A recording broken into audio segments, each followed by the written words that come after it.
Eh bien, nous démarrons cette première table ronde de notre matinée RH, filière communication, filière d'avenir. Donc, en réponse à notre tour des entreprises du département, grands comptes, TPE, PME et start-up. Donc, nous accueillons aujourd'hui pour cette table ronde Françoise Triplet, donc responsable du centre APEC La Défense, Laurent Zlotowski, donc délégué régional de l'AFDAS Île-de-France, et Marion Badenès-Lopez, directrice donc, de Pôle emploi, unité territoriale des Hauts-de-Seine. Merci à vous d'être parmi nous. Et donc, comme je le disais, nous avons entrepris un tour des entreprises du département. Nous avons rencontré donc 22 dirigeants et managers d'entreprises relevant de la filière et ils nous ont fait état d'un certain nombre de constats, d'interrogations, de préoccupations pour lesquels il me semble que l'ensemble de vos organisations, des organisations que vous représentez, ont des solutions et des solutions particulièrement adaptées. Voilà. Alors, dans un premier temps, je voudrais effectivement donner la parole à Françoise Triplet, donc de l'APEC, pour engager notre conversation, notre tour de table, autour donc des questions d'évolution professionnelle, des questions de formation et des questions effectivement d'orientation des parcours professionnels des salariés. Les entreprises nous ayant fait état de préoccupations particulières dans ce domaine. Bonjour, merci à vous de m'avoir invitée. Donc, l'APEC intervient auprès de ces publics cadres et jeunes diplômés et des entreprises avec un focus plus spécifique auprès des PME et PMI pour conseiller et accompagner dans le cadre donc de différents sujets. Concernant la partie entreprise, et concernant la partie plus spécifiquement cadre et jeunes, nous sommes un acteur du conseil en évolution professionnelle et nous proposons donc différents services qui permettent aux cadres et jeunes de bénéficier de conseils pour réaliser leurs projets professionnels, que ce soit des projets de première insertion, que ce soit des projets de retour à l'emploi ou de mobilité professionnelle, que ce soit des projets de reconversion, de création d'entreprise ou de développement des compétences. Et nous les aidons également à mettre en œuvre leur droit à la formation et à utiliser leur CPF afin de réaliser ces projets-là. Donc, si je suis une entreprise, et notamment, comme on l'a vu, de la filière communication de TPE, il faut le rappeler, monsieur le sous-préfet le rappelait tout à l'heure, 88% des établissements relevant de la filière sur notre département, ce sont des TPE.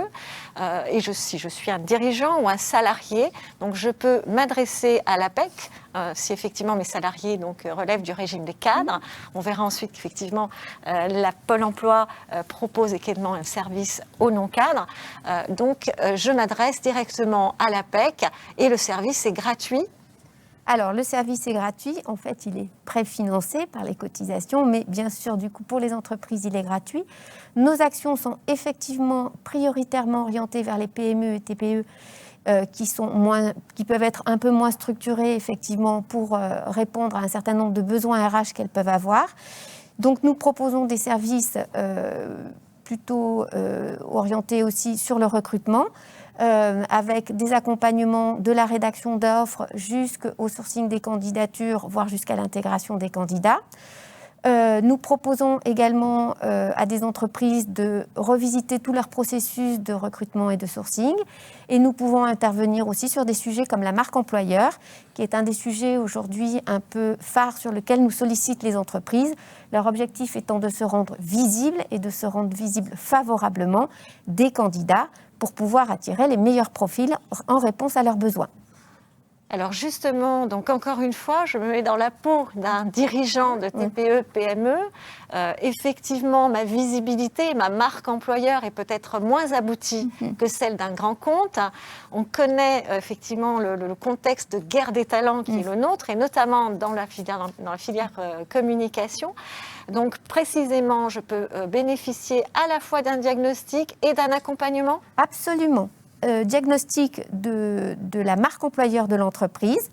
On revisite à la fois les sujets de l'entreprise elle-même, de sa concurrence, comment se positionnent aussi ses concurrents sur le marché, analyse donc complète de toute sa marque employeur, avec derrière des conseils sur comment maintenir les bonnes pratiques et comment les renforcer, et comment travailler effectivement les axes d'amélioration pour aboutir à quelque chose qui soit plus valorisant pour l'entreprise. Merci Françoise Triplet. Donc, en réponse effectivement aux principales préoccupations relevant donc de l'évolution professionnelle des salariés, donc des besoins en formation, des besoins en reconversion. Première étape, si je vous entends bien, le CEP, on ne va pas parler d'acronyme, mais Conseil en évolution professionnelle, que l'on retrouve également en offre de service à Pôle emploi, donc pour les non-cadres. Et là encore, pour les cadres et les non-cadres. Et les cadres aussi. Parfaite complémentarité avec notre partenaire APEC, bien sûr. Voilà, que je sois salarié ou dirigeant, donc je peux m'adresser donc à Pôle emploi également pour cet accompagnement qui permet effectivement de préparer ensuite donc son parcours de formation, de réorientation professionnelle.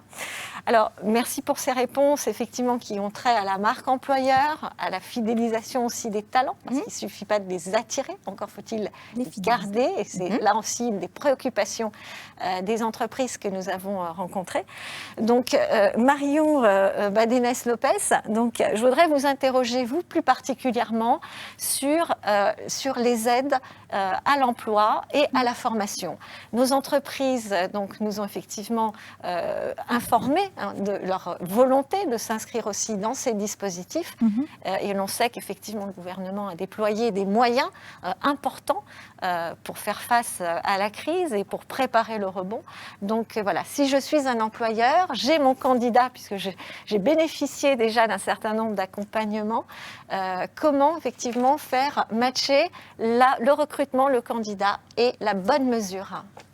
Alors effectivement, il y a actuellement, et c'est une opportunité pour toutes les entreprises, un certain nombre d'aides qui sont, alors des aides qui sont déjà parfois anciennes, que certaines entreprises connaissent bien maintenant, qui sont des aides qui permettent d'adapter en fait les profils recrutés à un besoin précis de l'entreprise, des préparations opérationnelles à l'emploi, qui sont des formations réellement adaptées à un besoin identifié, défini par l'entreprise, des périodes effectivement aussi d'immersion professionnels qui permettent tant aux candidats qu'à l'entreprise, aux candidats de découvrir le métier, découvrir la réalité de l'emploi qu'ils visent, et puis à l'entreprise de mettre en situation et de mesurer la compétence réelle du candidat en situation.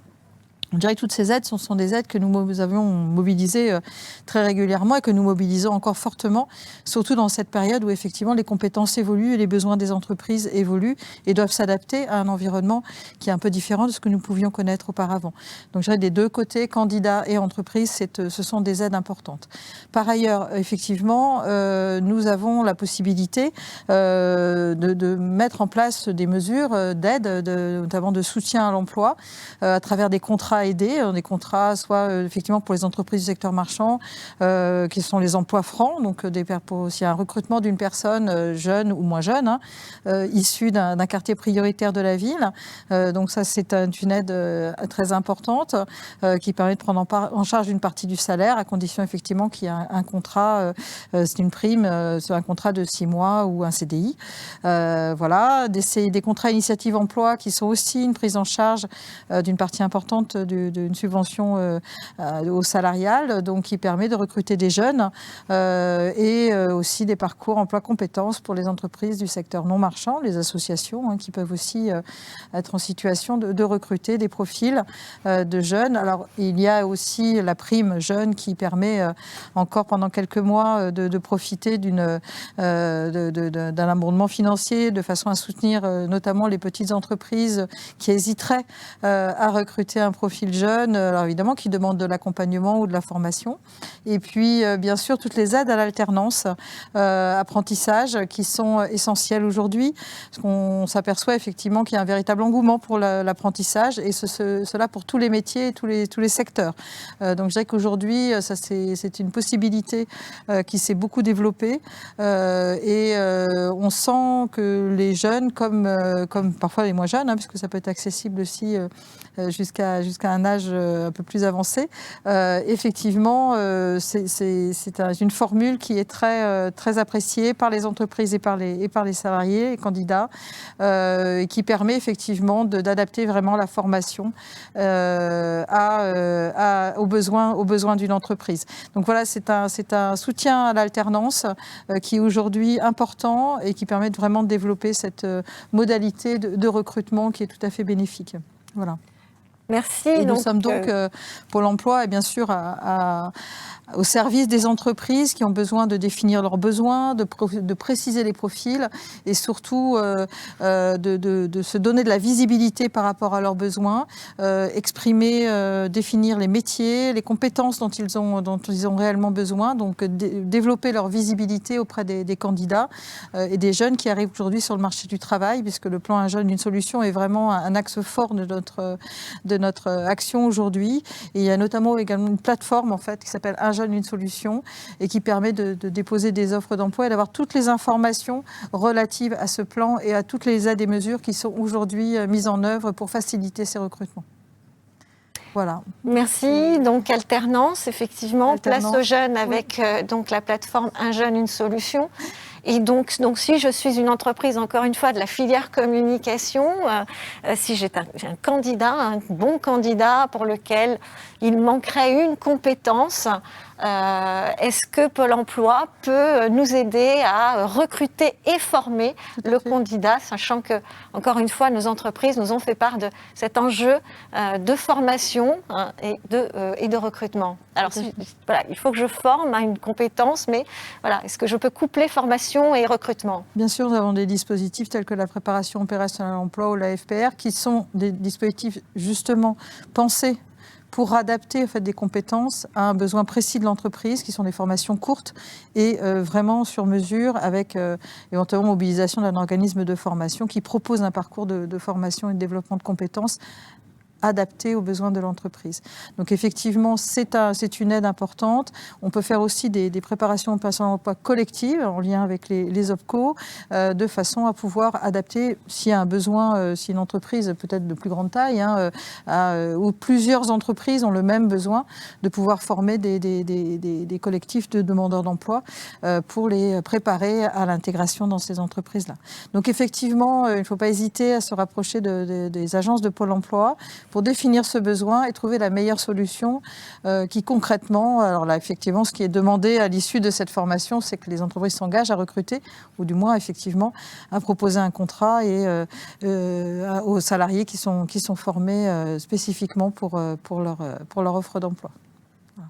Très bien, très bien.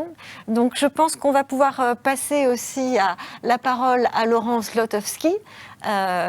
Si je suis encore une fois une entreprise et effectivement j'ai des besoins en formation, en recrutement, mais que je m'interroge aussi finalement sur une stratégie RH. Si je souhaite sécuriser mes pratiques RH, avant même d'aborder ces questions plus pratiques et opérationnelles du recrutement, est-ce que mon OPCO, l'AFDAS que vous représentez, Laurence Zlotowski, a une solution pour moi, petite TPE de la filière communication ? Effectivement, nous avons des solutions. L'AFDAS est surtout connu pour être un financeur de la formation, pour être un développeur de l'alternance. Mais l'AFDAS propose également une offre de service qui est dirigée vers les TPE-PME. Et au cœur de cette offre de service, nous avons ce que l'on appelle les appuis-conseils. Des appuis-conseils qui se déclinent en 4 thématiques: ressources humaines, transformation digitale, responsabilité sociétale de l'entreprise et enfin l'appui-conseil Rebondir pour aider les entreprises à sortir de la crise. Chaque appui-conseil va être structuré de la même façon. On donne la possibilité aux entreprises d'avoir accès à une liste de cabinets conseils qui a été préétablie par l'AFDAS, et ce cabinet conseil va accompagner l'entreprise dans ses problématiques pendant 5 journées sur 12 mois. Et il va aider en fait cette entreprise à répondre à ces problématiques en faisant un diagnostic et puis en mettant en place un plan d'action et enfin mettre en œuvre ce plan d'action et suivre ce plan d'action. Alors, je vous ai cité tout à l'heure les 4 thématiques de ces appuis conseils. Alors, il est à noter que ces cabinets qui ont été présélectionnés par l'AFDAS sont spécialisés dans l'accompagnement des TPE-PME et ce qui permet en fait d'avoir vraiment une réponse personnalisée à l'entreprise. Alors, on a cité les ressources humaines. Alors, les thématiques qui peuvent être abordées, c'est par exemple le dirigeant d'entreprise qui souhaite clarifier son organisation. Ça peut être également une volonté de renforcer les compétences managériales de son entreprise ou encore tout simplement de formaliser des fiches de poste en vue de recrutement. On a également un autre appui conseil qui est la transformation digitale, qui est un sujet, et notamment dans la filière communication. Donc, si l'entreprise souhaite digitaliser un processus de son entreprise, et là aussi, il ne sait pas par quel bout commencer, puisque les dirigeants d'entreprise sont focalisés sur leur activité, eh bien, on leur permet d'avoir cet accompagnement. Et je précise enfin que cet accompagnement est entièrement pris en charge par l'AFDAS pour les TPE-PME, ce qui est là aussi un intérêt pour le dirigeant d'entreprise. Donc, par où commencer? Eh bien, il suffit pour le dirigeant d'entreprise de se tourner vers son conseiller emploi-formation qui saura l'accompagner tout au long de ses appuis conseils. Très bien. Et donc, on trouve notamment sur le site de l'AFDAS les coordonnées de ces cabinets qui sont habilités par l'AFDAS pour effectivement... Alors, soit vous pouvez aller directement sur le site de l'AFDAS, soit vous passez par votre conseiller emploi-formation qui vous passera cette liste. Et sur le site internet que vous allez présenter dans un instant, eh bien, on a mis en visibilité une adresse mail qui vous permet de contacter facilement nos structures.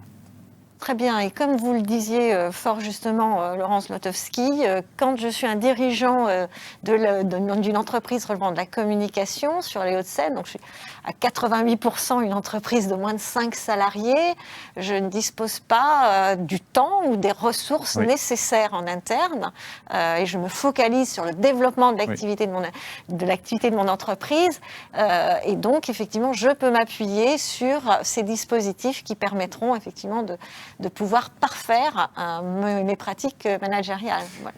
Exactement, donc nous avons ces appuis conseils et on a d'autres services que vous pourrez découvrir soit sur notre site internet, soit sur Filière d'avenir. Je pense notamment aux offres clés en main.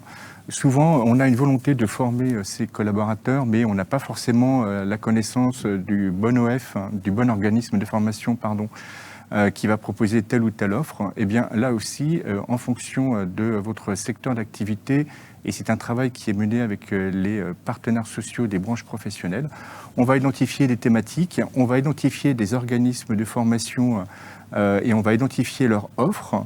Et donc, le dirigeant d'entreprise n'aura plus qu'à se diriger vers ces offres clés en main. Il pourra trouver facilement et rapidement le bon stage qui lui convient. Merci.